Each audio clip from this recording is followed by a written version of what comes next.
E aí, galera do canal de Orion, tudo bem? Boa tarde, boa noite, bom dia, se está assistindo aí em qualquer horário, né? O programa está gravado. Hoje aqui no Ágora Política, nós recebemos aqui com grande prazer a candidata a vereadora Mariana Lopes, do PSOL. Hoje ela está aqui e a gente está muito honrado, né, de recebê-la aqui. Acho que é a primeira entrevistada, né, mulher, vereadora, candidata a vereadora, e isso é muito importante para a gente, tá? A Mariana é aqui de Goiânia, ela faz parte dos movimentos sociais, ela é formada em História, não é isso, Mariana? Isso. Historiadora também, como eu, e companheira aí de classe, então, né, de classe trabalhadora, e também agora vai se dedicar à política institucional, mas também tem uma trajetória na política, né, na militância. E eu vou deixar ela se apresentar e depois a gente passa para as perguntas. Vai lá, Mariana. Obrigada, Marcos. Obrigada a todo mundo que está assistindo. O canal é bem legal. Obrigada pelo convite, obrigada pela receptividade. Bom, como eu já fui apresentada, eu sou Mariana Lopes. Essa é a primeira vez que eu me candidato, mas sou militante há 15 anos, então praticamente metade da minha vida é na militância. Comecei no movimento estudantil, no curso de História, no centro acadêmico, depois fui do DCE durante 2 gestões. Hoje eu sou coordenadora de mulheres da FASUBRA, que é a Federação de Servidores Técnicos e Técnicas Administrativas das universidades e institutos do Brasil inteiro, uma base de mais de 200 mil trabalhadores. E sempre fui militante feminista aqui na cidade, já coordenei diversas manifestações, como as Marchas das Vadias, Mulheres contra Cunha, enfim, diversos atos feministas. Já fui do movimento Passe Livre também. Em pleno junho de 2013, eu estava lá lutando contra o aumento da passagem, e é uma parte que eu tenho muito orgulho da minha vida, da minha trajetória política. E aí decidi me candidatar agora esse ano. Fui pré-candidata a prefeita, mas a gente fez prévias no PSOL, a Manu Jacob é a nossa candidata, e hoje estou aqui me candidatando a vereadora, tentando destruir o bolsonarismo em todos os lugares. Acho que é a nossa meta principal de qualquer cidadão brasileiro, né? Mesmo não sendo propriamente de esquerda ou organizado em algum partido, ou não disputando eleições, mas é a gente reagir ao fascismo diariamente, porque o que a gente está vivendo não dá para a gente continuar dessa maneira. Tem problemas em todo o âmbito nacional e tem seguidores em todo o âmbito nacional também. Aqui a gente tem vários bolsonaristas na Câmara de Vereadores, disputando a prefeitura, e é por isso que eu me coloquei nessa empreitada aí, para a gente, inclusive, também colocar mais mulheres na Câmara de Vereadores, já que só tem 5 das 35 cadeiras na Câmara de Goiânia. Olha só. É realmente importante, né? Eu venho acompanhando um pouco todo esse cenário aqui de Goiânia, né? Eu não tenho muitos anos de militância, eu tenho poucos anos. A galera que acompanha o canal sabe que eu sou bem jovem, tenho 24 anos, né? Então, mas eu venho tentando acompanhar o debate político também, participei de muitas ações aqui em Goiânia, e eu vejo que falta, a questão da representatividade é realmente importante, né? Então, assim, as mulheres têm que ocupar os espaços mesmo. Eu acho que isso aí é algo que eu para além do que a gente estuda, né, para além das teorias, eu acho que é uma coisa real mesmo, tá faltando, e as mulheres elas têm o dom de administração muitas vezes, elas conseguem ver problemas que os homens não conseguem, eu pelo menos eu enxergo dessa maneira, e faltando as mulheres, como você falou, 5 cadeiras, né, na Câmara Municipal, então quer dizer que majoritariamente são os homens que estão tomando decisões em Goiânia. E eu acho isso um pouco preocupante, né? Sim.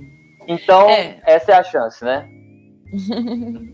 Essa é a chance, Marcos, essa é a chance. Vamos ver se a gente consegue colocar mais mulheres.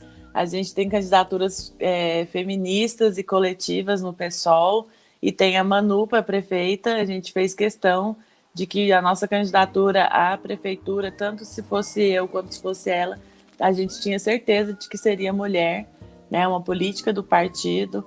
O que a gente viu nos últimos tempos, assim, recentemente, durante a pandemia, inclusive, é que os países governados por mulheres saíram muito mais rápido do isolamento social porque cumpriram o lockdown, porque tiveram um cuidado maior. Se isso tem a ver com gênero ou não, eu não sei.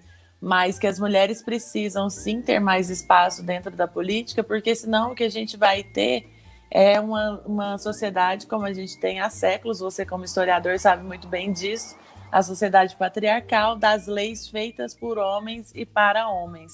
Então, se a gente não consegue colocar mais mulheres na política, mais mulheres para elaborar leis, mais mulheres para estarem ali disputando, a gente não vai conseguir ter leis que pensem nas mulheres. Por exemplo, é tão baixa a representatividade de mulheres nas câmaras, né, isso no Brasil inteiro, que as mulheres não têm sequer licença maternidade quando são parlamentares.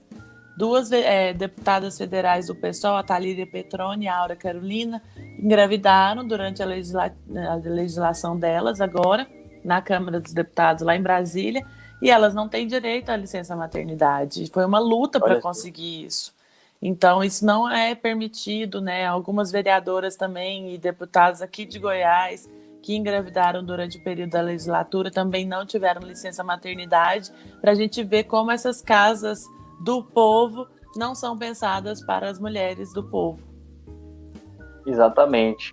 É uma ótima problemática, assim, né, que eu acho que vem ao longo do último século, né, século XX, essas pautas de gênero, principalmente, eu acho que vem tomando espaço, e eu acho importante a gente debater, principalmente a questão da mulher na sociedade.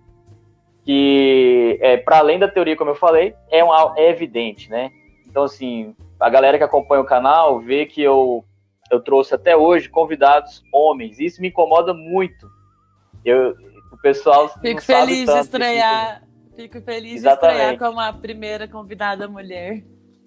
Exatamente. E assim, eu procuro, porque eu defini que nós vamos trazer pessoas, por exemplo, que são da comunicação, que trabalham com YouTube, que trabalham com aqui de Goiânia, de preferência, que trabalham com essa linha.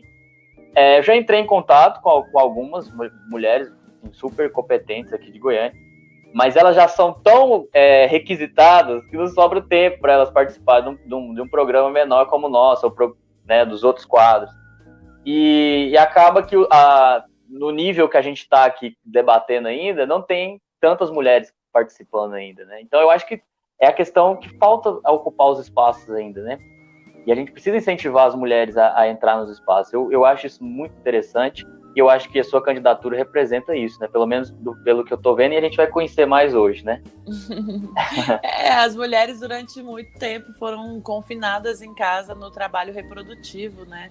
E aí a ideia de que mulheres têm que ficar em casa, cuidar da casa, cuidar dos filhos. A gente está com o feminismo, né? E isso é uma coisa que eu acho que tem que lembrar sempre. É graças ao feminismo que as mulheres estão cada vez mais ocupando esses espaços públicos. Muito bom. Nós vamos ter a chance de debater mais um pouco esse tema. E agora eu quero começar com uma pergunta da internet, do Instagram, que é do Mike Hilário, Mike_Hilário, que um colega nosso lá do Instagram, né, estudante de História também, formado em História, na verdade, também.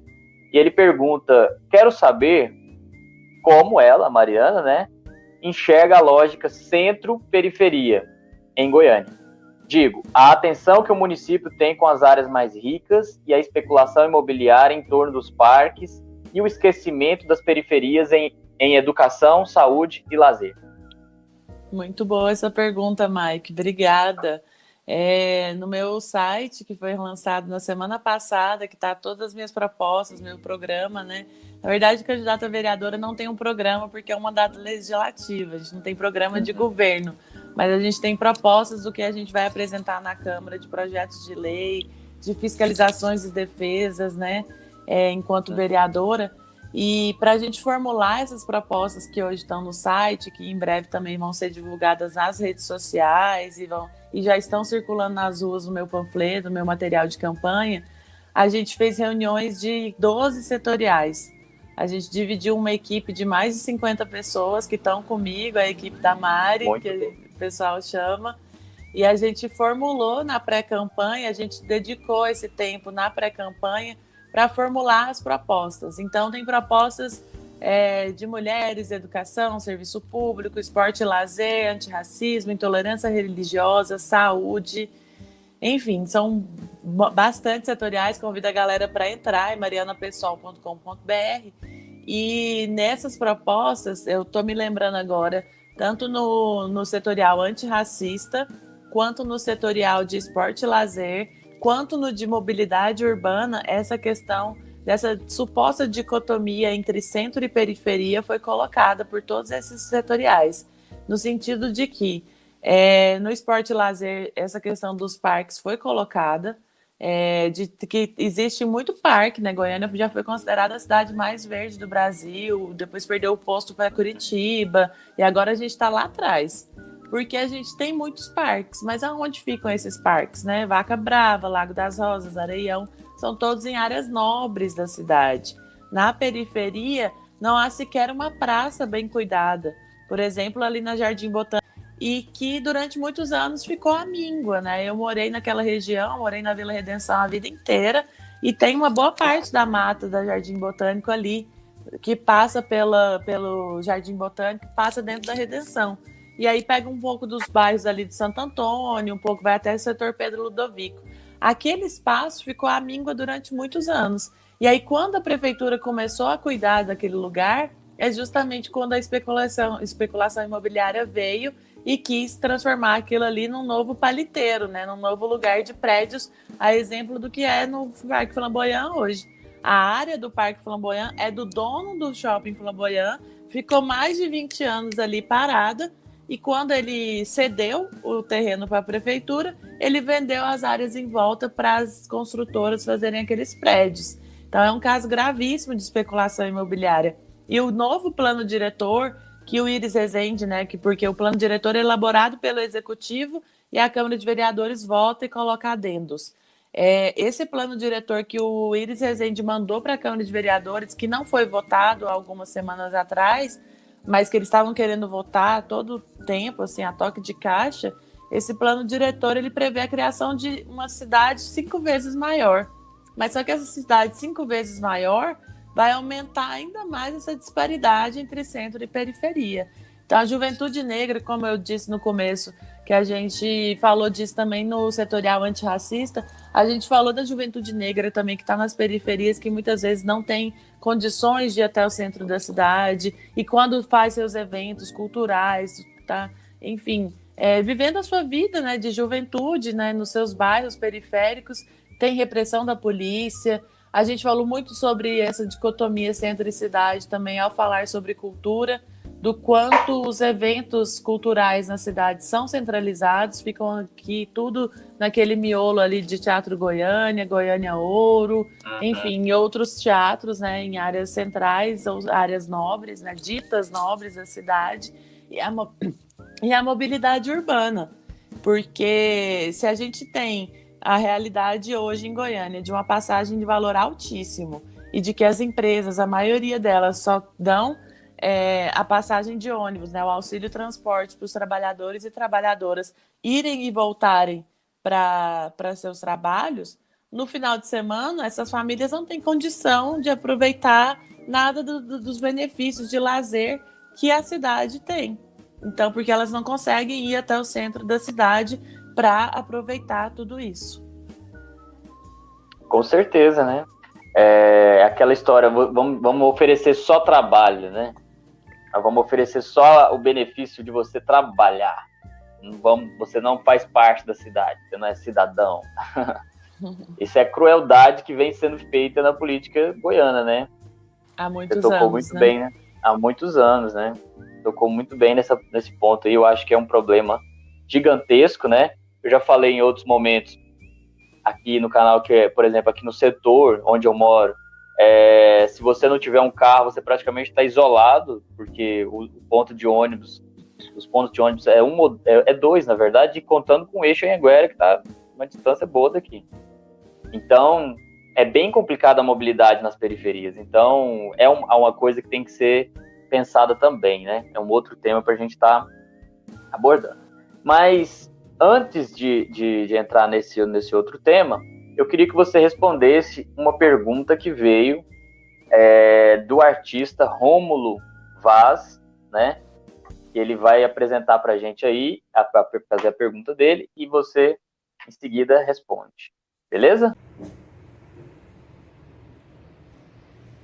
Olá, meu nome é Rômulo Vaz, sou ator, sou transformista e tenho a Condessa Valéria Vaz, a minha personagem. E a minha pergunta é sobre cultura.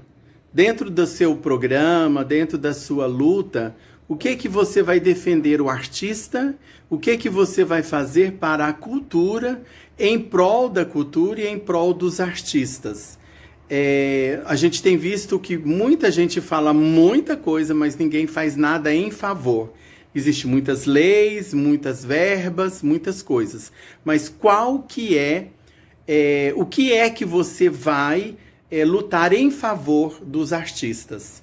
Esta é a minha pergunta para você e para todos os outros que vão ouvir isso daqui. Obrigado. Pode falar. Então, Rômulo, a questão da cultura, como eu respondi na pergunta anterior do Mike, né, sobre acesso ao centro e tudo mais, no nosso setorial de cultura, e é um dos setoriais mais ativos da minha campanha, eu fico muito feliz com isso, tem uma relação muito próxima à cultura, principalmente nas artes cênicas, né, eu já fiz muitas peças teatrais, já fiz teatro a minha vida inteira, sou apaixonada pelas artes em geral, mas o que a gente sempre discute, né, no setorial de cultura é esse acesso à cultura. E aí o acesso à cultura em Goiânia, a gente sabe que só teve uma lei municipal de incentivo à cultura no ano de 2002, veja só, é muito recente na história do município a gente ter uma lei municipal de cultura.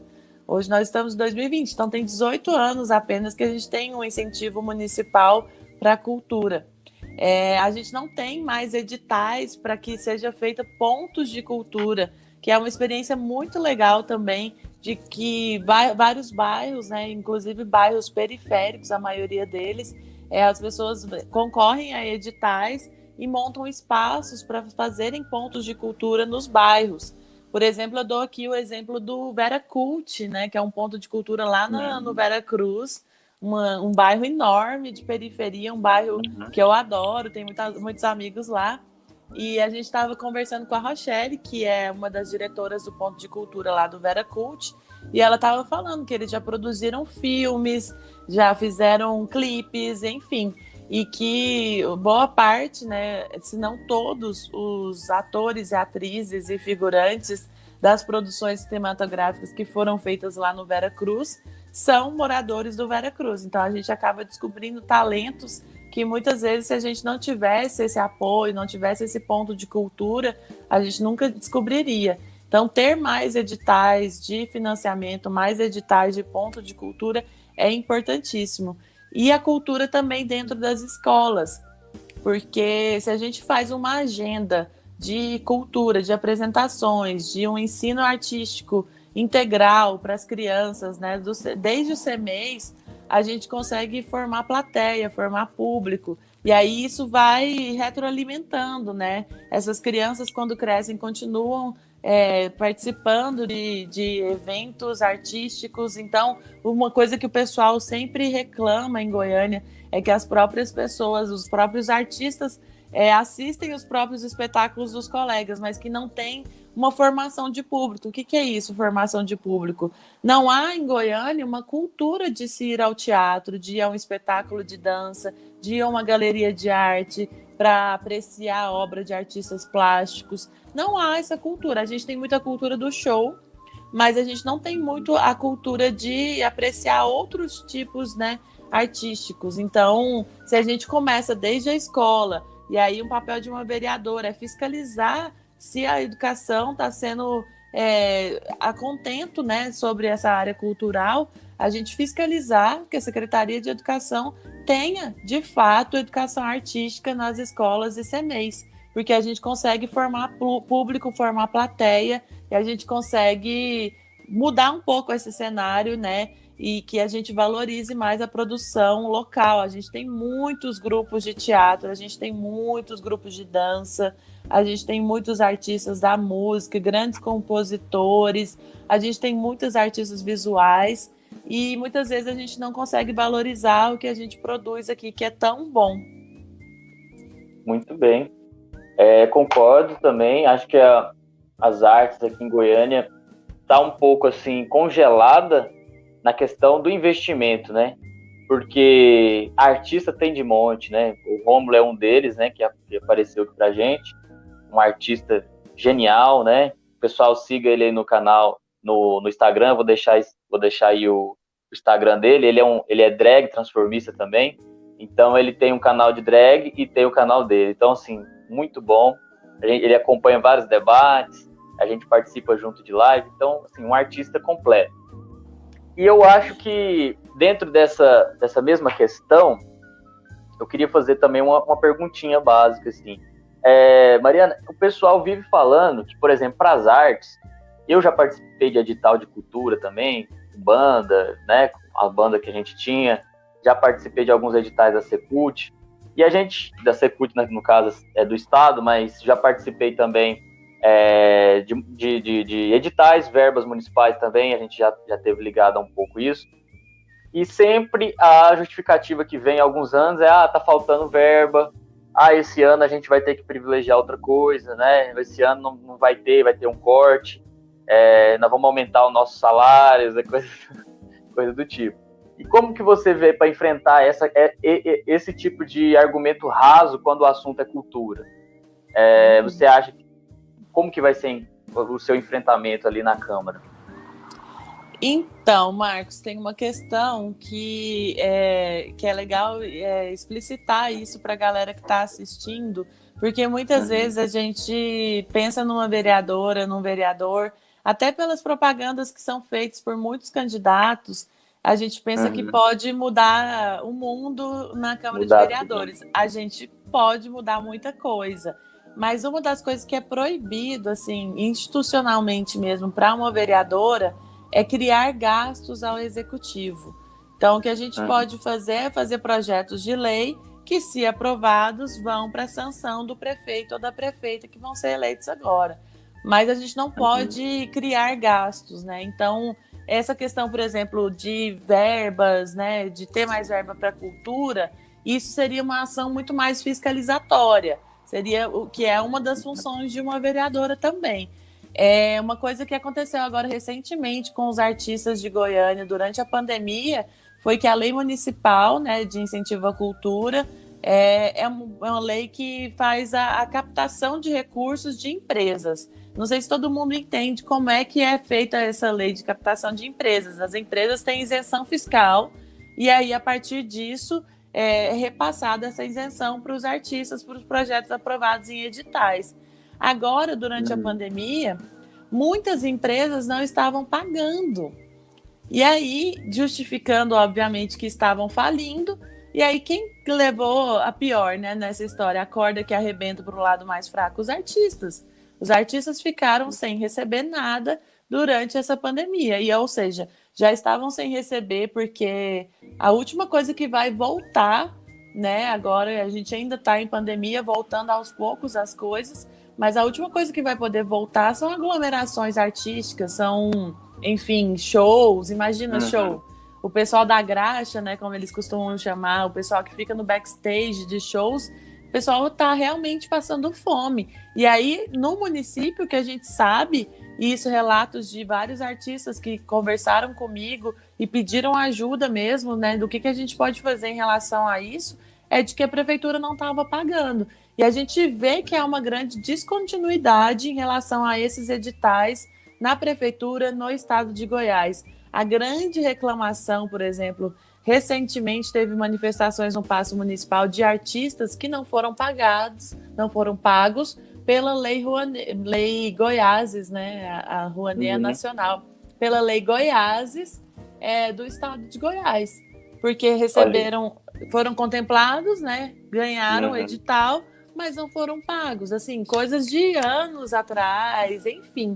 Então, essa descontinuidade é um problema muito forte, né? Tanto em Goiânia quanto no estado como um todo. O papel de uma vereadora é fiscalizar se está sendo pago, se está sendo feito da maneira correta esses editais. Uma coisa que todo mundo reclama também é a desorganização da Secretaria de Cultura de Goiânia.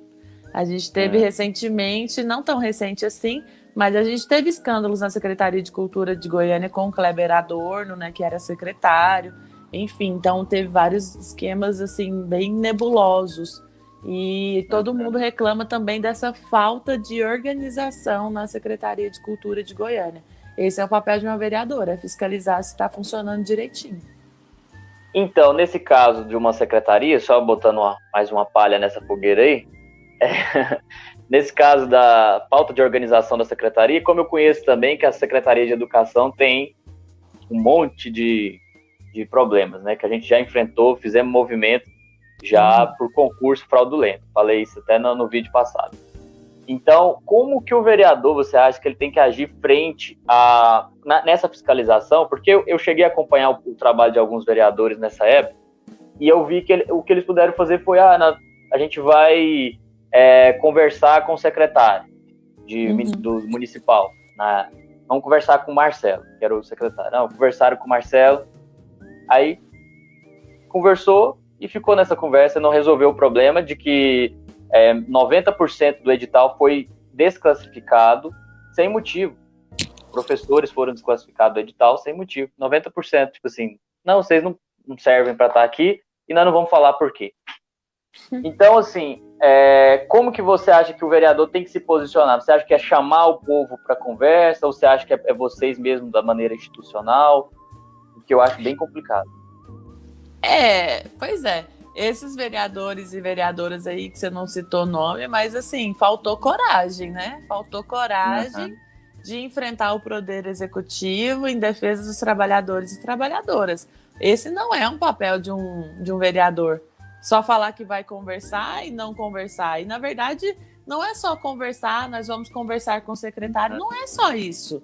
Não é só isso. Uma coisa que um vereador e uma vereadora pode fazer, por exemplo, é chamar o povo para dentro da casa do povo. Aquilo ali não é a casa do povo? Então vamos chamar todo mundo, vamos fazer audiências públicas. A instância das audiências públicas, ela é uma instância que conecta, né, o poder com o cidadão. Ou seja, se você coloca ali numa audiência pública, você chama os movimentos sociais. Nesse momento, por exemplo, que você está relatando, se eu fosse vereadora, o que eu faria era justamente o oposto que os vereadores fizeram. Eu chamaria todo mundo do movimento, dos professores que não tinham sido chamados nesse concurso, chamaria todo mundo para dentro da Câmara, colocaria um representante do Poder Executivo, colocaria o secretário ali também e colocaria todo mundo para conversar de igual. Né? A gente tem que ter mais essa rotina de que o cidadão ele tem que falar com o secretário, não precisa de um intermediário, ele não precisa ficar pedindo favores, não é um favor. Aquele lá é um representante político, é um representante do povo, ele tem que ouvir a população a todo momento. Então, chamar a audiência pública e botar um na frente do outro, e aí, vamos resolver, sabe?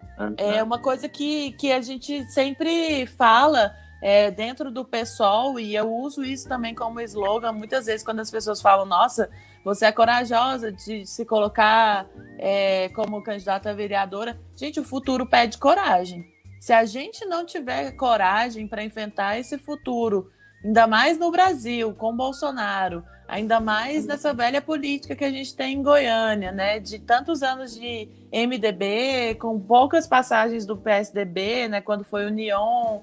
Mas, enfim, se a gente não tiver coragem de enfrentar essa velha política, nem entra na política, gente. Tem que ter coragem. Tem que ter coragem de enfrentar os desafios, tem que ter coragem de colocar o dedo na cara se for possível, se for preciso. E se for possível também, sabe? E como é que colocar o dedo na cara? Não estou falando de violência. Colocar o dedo na cara, inclusive com propostas, inclusive com enfrentamento e tendo o povo ao seu lado. Estando lado ao lado do povo. A gente costuma dizer que a gente não luta pelos trabalhadores, a gente luta com os trabalhadores. Eu sou trabalhadora da educação. Eu sou formada em História, fiz licenciatura, mas eu trabalho como técnica administrativa de uma universidade pública. Eu sou trabalhadora da educação. Eu, na Câmara de Vereadores, eu estaria lutando com a minha categoria. Não estou lutando pela categoria de outras pessoas, não. É lutar junto. Eu também sou trabalhadora. Muito bom, perfeito. Como a gente o tempo está correndo, eu vou fazer uma pergunta também que foi enviada para você, Mariana, que é da Dalva Aurora, e por acaso é minha tia. Gracinha. Que gracinha. Ela mandou para você. Eu sou dessas também. Meu pai e minha mãe, então, que faz campanha para mim, meu tio, tá todo mundo. É ótimo. Família participando, né? Ajudando a gente a fazer. Sim, família politizada. Nosso trabalho. É isso aí. Ela perguntou para você o seguinte: se vai ter concurso público para professor? Pergunta. Aí ela explica. Não dá mais para viver na insegurança. Quando vem as tempestades, o professor, depois de muita dedicação, simplesmente é mandado embora, com as dívidas em aberto, sem saber o que fazer para quitá-las, como fez a gestão passada. O professor forma, aperfeiçoa para ter um lugar seguro ao sol ou na sala de aula. Ela tentou explicar a pergunta dela, né, que é simplesmente quando que nós vamos ter uma segurança maior nesse cargo de professor, né? Quando que o Estado, o que a gente pode fazer a partir de agora? Ótima pergunta, Dalva, muito obrigada. Tá também, o item... Bom, eu não vou olhar agora aqui, senão a gente vai perder um tempinho. Mas está nas minhas propostas também, lutar para ter mais concursos. O que significa lutar para ter mais concursos? De novo, eu volto na resposta anterior, que eu falei que a gente não pode criar gastos para o município. Então, só quem pode criar gasto, ou seja, e fazer um concurso público é criar gastos, né? É o executivo, no caso, um prefeito ou uma prefeita. Mas a gente pode pressionar para que tenha novos concursos. Eu fiz um concurso da prefeitura em 2007. Estou ficando um pouco velhinha. Mas eu estava no segundo ano da graduação. Fiz esse concurso e foi um grande concurso. Se eu não me engano, foi o último grande concurso que teve em Goiânia, assim, para todas as áreas. Depois começou a sair, assim, vagas picadas e tudo mais, mas nunca mais teve um grande concurso, né, como aquele que eu me lembro que eu fiz em 2007, inclusive passei e não pude assumir, porque estava na graduação ainda. Mas a gente precisa, sim, ter mais concursos para professores e para a área técnica administrativa também. É uma coisa que muita gente sempre se esquece, é que trabalhadores técnicos administrativos são trabalhadores da educação. E no município, esses trabalhadores e trabalhadoras da área administrativa, muitas vezes recebem um valor equivalente a um salário mínimo. São salários muito baixos, não há valorização, não há plano de carreira. Então, assim, uma questão muito grave e que eu vou lutar também é que para que tenha um plano de carreira para técnicos administrativos da educação de todo o município, né? Não só da educação. Mas em relação a concursos, é isso, a gente tem que lutar para ter mais concursos, sim. Até para que não tenha a situação que a gente teve recentemente, de novo, na pandemia, em que os professores contratados do município foram simplesmente mandados embora, ficaram sem receber durante 2 meses, não tiveram como pegar o auxílio emergencial, porque estavam com um vínculo no momento, e aí depois eles foram mandados embora e ficaram sem receber. Fizeram muita movimentação, conversaram com alguns vereadores e vereadoras, conseguiram voltar com seus contratos. E aí, sim, eles voltaram com os contratos, mas com salário cortado e sem receber esses 2 meses retroativos. Então, é uma situação muito insegura, uma situação calamitosa. Imagina, no meio de uma pandemia, você perder o seu contrato. Para que isso não... Né? Uma tragédia muito grande. A maioria são mulheres, né? Porque a educação infantil, a maioria são pedagogas, são mulheres, muito nessa lógica do cuidado também, de que as mulheres que cuidam de crianças, né, teoricamente, na lógica do trabalho reprodutivo na sociedade, muitas são mulheres, e essas mulheres perderam seu sustento e perderam o sustento das suas famílias. Lembrando que no Brasil, a maior parte dos beneficiados de Bolsa Família, por exemplo, são mulheres, porque as mulheres são a maioria de chefes de família em todo o Brasil. Em Goiânia não é diferente. Então, a maioria dessas mulheres que estão contratadas perderam seu sustento em plena pandemia. Para que isso não aconteça mais, a gente precisa lutar por mais serviço público. E lutar por mais serviço público é ter concurso, é ter estabilidade. O que a gente está vendo hoje no Brasil, de uma maneira geral, que vem do governo federal, mas que isso vai afetar todas as esferas, né? Isso vai afetar servidores estaduais e municipais, é uma proposta de reforma administrativa, de pacto federativo, que propõe redução de salário, que propõe que sejam feitos contratos de uma maneira muito escusa, de uma maneira que você passa no concurso, mas acaba não passando de verdade. Vai estipular o tal do trainee no serviço público. Olha que coisa absurda. Você passa, fica 2 anos, depois você pode ser mandado embora. Como se fosse uma empresa, não é mais a estabilidade do serviço público, sabe? E isso está sendo colocado na reforma administrativa, mas não é só que vai atingir os federais, não, vai atingir estaduais e municipais.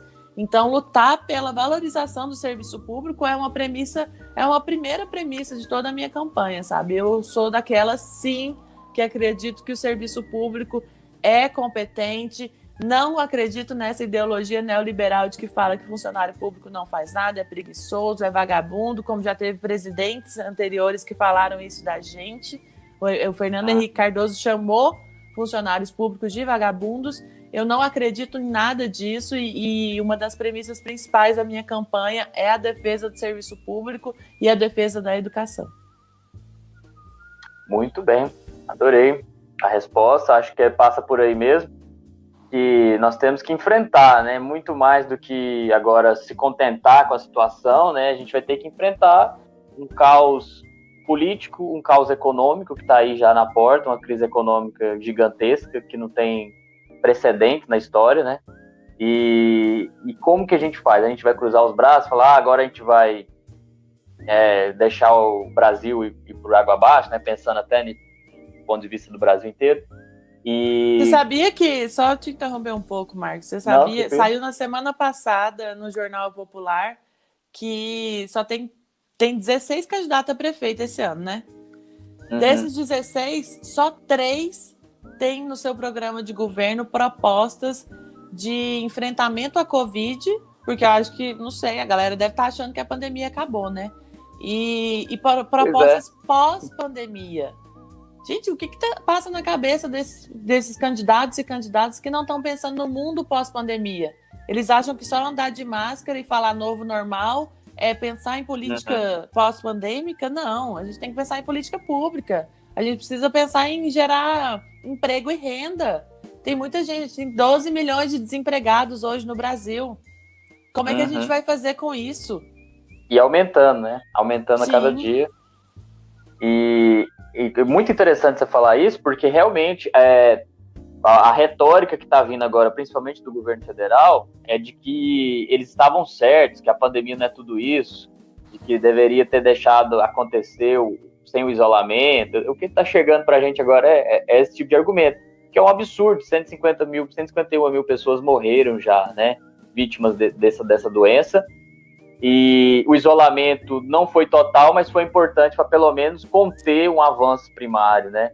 Então, assim, eu acho de uma ignorância tamanha, e eu acho que os candidatos a prefeito, como você falou, tinham que estar abordando esse assunto, né? É um assunto, assim, importantíssimo e que impactou na história do mundo. Então, o mundo não vai ser o mesmo após essa pandemia. E como que a gente vai pensar uma sociedade agora se não tem um planejamento para, considerando esse fato, né? Considerar que a pandemia criou um buraco aqui, gente. O que nós vamos fazer para tampar esse buraco?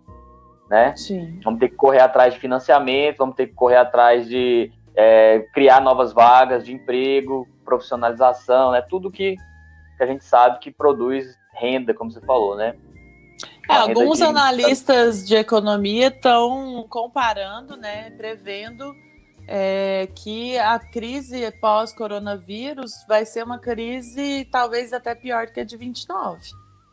Sim. E aí, quem não está pensando nisso, talvez precise entender um pouco mais de história, né, não, Marcos? Vamos dar umas aulinhas de história para essa galera que está se propondo a ser prefeito sem saber o que é a crise econômica, o que foi a crise de 29, porque, olha, não vai ser fácil, não vai ser nada fácil. E o pior de tudo, Mariana, é que esse pessoal fala falam de crise econômica, eles acham que é tipo assim, é fácil da gente resolver, nós vamos só colocar a iniciativa privada para tomar de conta. Eles não sabem que foi o governo que reativou a iniciativa privada na crise de 29, né? Então, assim, sem o governo, não tem recuperação econômica, não teve investimento do Estado. Então, assim, eles estão achando que o Estado é uma figura que pode ser substituível e não vai ser, né? E aí nós vamos descendo. Ladeira abaixo. A gente está ainda no resquício daquela crise de 2008, né?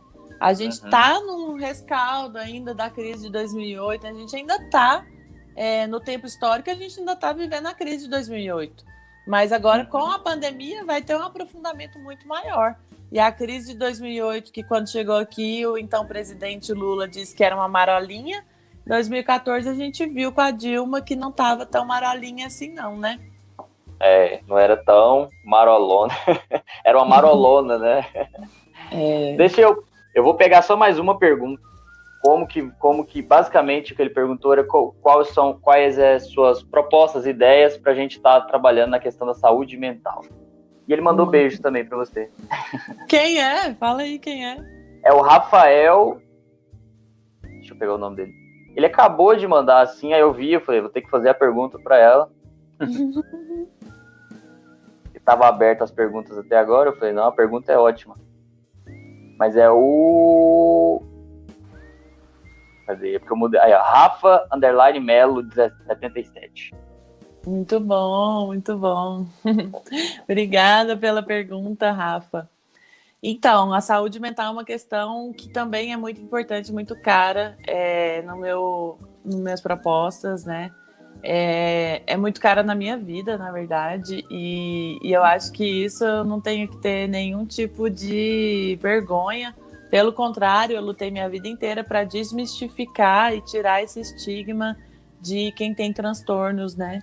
Eu já tive depressão, eu tenho transtorno de ansiedade generalizado, e eu faço questão de falar isso publicamente, e muita gente pode dizer, nossa, mas uma candidata não devia falar que ela sofre de pânico. Claro que eu devo falar, gente.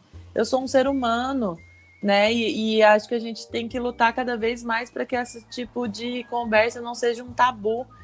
Justamente por ser um tabu que tanta gente se suicida, que tanta gente... A gente fala que... Tem muita gente que fala que depressão não mata. Depressão mata.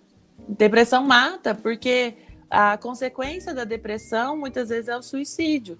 Então, falar de saúde mental é uma coisa muito importante. Eu não tenho vergonha nenhuma de dizer que eu já tive depressão, que eu tenho transtorno de ansiedade, sim. Porque essas são questões que a gente vive, né? A gente, se teve a depressão como o mal do século passado, a gente tem a ansiedade como o mal deste século, né? Que alguns psiquiatras, psicanalistas e psicólogos têm dito isso. A saúde mental, então, é muito importante, sim, na minha trajetória pessoal e também nas propostas que eu coloquei, que estão lá no site, que nas minhas lutas enquanto vereadora, se eleita.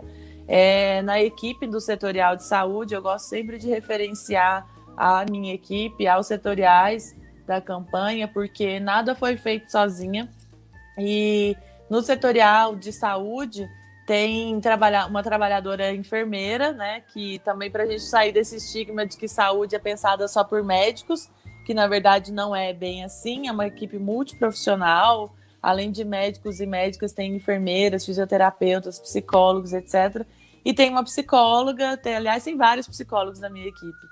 E a gente pensa bastante sobre saúde mental. O que a gente vê, por exemplo, o que aconteceu com o Cuca Fresca recentemente. O Cuca Fresca era um local que desde a reforma psiquiátrica, muitos usuários da saúde mental, eles não têm, graças à luta, né, a luta antimanicomial, não ficam mais em manicômios.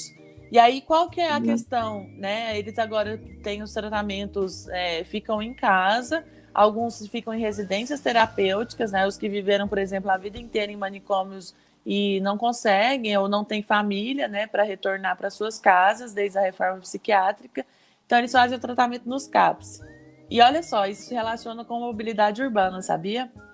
Porque os usuários de saúde mental, E isso a gente fez uma luta muito bonita com eles na época em que eu estava no movimento Passe Livre, que aqui se chamava Tarifa Zero. Eles têm que comprovar no CETRANSP a cada 6 meses, tem que levar os laudos de seus transtornos e doenças. Então, você imagina para uma pessoa que tem diagnóstico de um transtorno, né, de uma esquizofrenia, ou seja lá qual seja o diagnóstico dessa pessoa, a cada 6 meses tem que levar uma comprovação, né, o estresse que é ir pegar né? fila, constrangedor, para ter acesso ao passe livre. Porque usuários de saúde mental têm acesso ao passe livre. Então, uma das propostas que está em mobilidade, mas que se relaciona com saúde, é o passe livre vitalício para usuários da saúde mental. Porque, ou seja, se essa pessoa não está mais no manicômio, se ela tem que ir para o CAPS pelo menos 2 vezes por semana para fazer seu tratamento, ela tem que sim ter passe livre. E o Cuca Fresca era um ambiente terapêutico, era um ambiente em que os usuários da saúde mental tinham aulas de natação, hidroginástica, tinha teatro, tinha música, era um lugar muito legal, muito bacana. Tenho um carinho imenso pelo pessoal que eu conheci lá. E foi fechado. E era da prefeitura. Era uma casa que a prefeitura alugava, onde funcionava o Cuca Fresca, e alguns anos atrás ele foi fechado, sabe? Então, a luta antimanicomial, a luta por uma saúde mental, a luta por um SUS, a luta por uma saúde primária, né? Porque o que a gente não tem hoje é a valorização de uma saúde primária. O que é isso? É a gente ter os médicos da família, que passem em casa, que tenha um médico que não espere você ficar doente. Hoje, o que a gente tem da relação com a saúde é de que a gente vai num posto de saúde, vai no CAIS, que a população apelidou, infelizmente, de caos, né? Que as pessoas vão num CAIS quando estão doentes. Essa não é a lógica de uma saúde integral, isso não é a lógica do bem viver. A lógica do bem viver é você não adoecer. Para você não adoecer, você tem que ter alimentação saudável, tem que ter acesso a esportes, tem que ter acesso a todas essas coisas do bem viver para não adoecer. E para ter acesso a isso, tem que ter política pública. E para ter política pública, a gente tem que defender SUS gratuito e universal. Não dá para a gente ter o desmanche do SUS que a gente vive hoje, com a implementação de OS em vários lugares. O SUS é um programa único no mundo, está na nossa Constituição de 88, foi fruto de muita luta dos movimentos sociais. Desde a década de 70 já tinha gente pensando sobre um sistema único de saúde. É um sistema que é elogiado no mundo inteiro e que tem gente tentando destruir aqui no Brasil. Muito bem. Bom, então, só agradeço a presença da Mariana, né? Mariana Lopes, a nossa candidata aí a vereadora, que está aí participando do nosso programa, né? Que está concorrendo aí essa disputa acirrada. E desejo boa sorte, Mariana, e é isso. Muito obrigado por estar aqui com a gente hoje. Obrigada, Marcos. Eu que agradeço mais uma vez o convite. A disputa é acirrada, são mais de 1.000 candidatos e candidatas, mas como eu disse no começo, eu me coloquei esse desafio. Acho que a gente precisa enfrentar o bolsonarismo, enfrentar o fascismo, colocar mais mulheres na política, mais mulheres no poder, mas a luta não se encerra nessa candidatura, né? Para quem já passou metade da vida militando, vocês podem ter certeza que, sendo eleita vereadora ou não, espero que seja eleita, mas eu vou continuar na luta de qualquer maneira, porque eu casei com a política, né? Como o pessoal costuma falar para mim. Então, beleza. Valeu. Até mais.